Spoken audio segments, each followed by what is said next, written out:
भगवान विष्णु का मत्स्य अवतार की कथा सुनिए दोस्तों। भगवान विष्णु मत्स्य अवतार का कारण। सृष्टि के प्रारंभ में प्रलय आने वाली थी। समस्त वेदों का ज्ञान और जीव जगत नष्ट होने की कगार पर था। हयग्रीव नामक असुर वेदों को चुरा कर समुद्र में छिप गया था।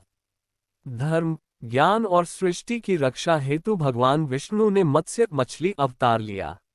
राजा सत्यव्रत मनु। उस समय के धर्मपरायण राजा सत्यव्रत, जो आगे चलकर वैवस्वत मनु बने, तपस्या कर रहे थे। एक दिन नदी में अंजलि से जल लेते समय उनके हाथ में एक छोटी मछली आई। राजा ने मछली को जल में डाल दिया, पर मछली तेजी से बढ़ने लगी। छोटे पात्र से बड़े तालाब, तालाब से नदी, नदी से समुद्र तक। तब मछली ने अपना दिव्य रूप दिखाया और बताया, मैं स्वयं भगवान विष्णु हूँ।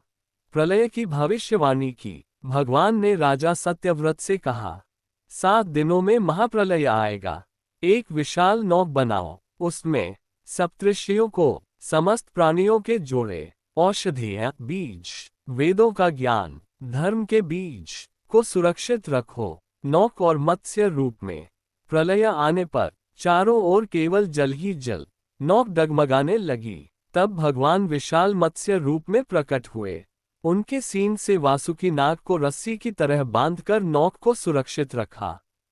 वेदों की रक्षा की। भगवान मत्स्य ने हयग्रीव असुर का वध किया। वेदों को पुनः ब्रह्मा जी को सौंपा। सृष्टि के बीज सुरक्षित रखे। नई सृष्टि की शुरुआत। जब प्रलय समाप्त होने पर राजा सत्यव्रत बने मनु, नई मानव सृष्टि का आरंभ हुआ। धर्म, ज्ञान और जीवन की पुनः स्थापना हुई। मत्स्य अवतार का महत्व क्या है, जानिए। ये विष्णु का पहला अवतार है। ज्ञान और वेदों की रक्षा का प्रतीक। ये सिखाता है कि ईश्वर सृष्टि की रक्षा स्वयं करते हैं।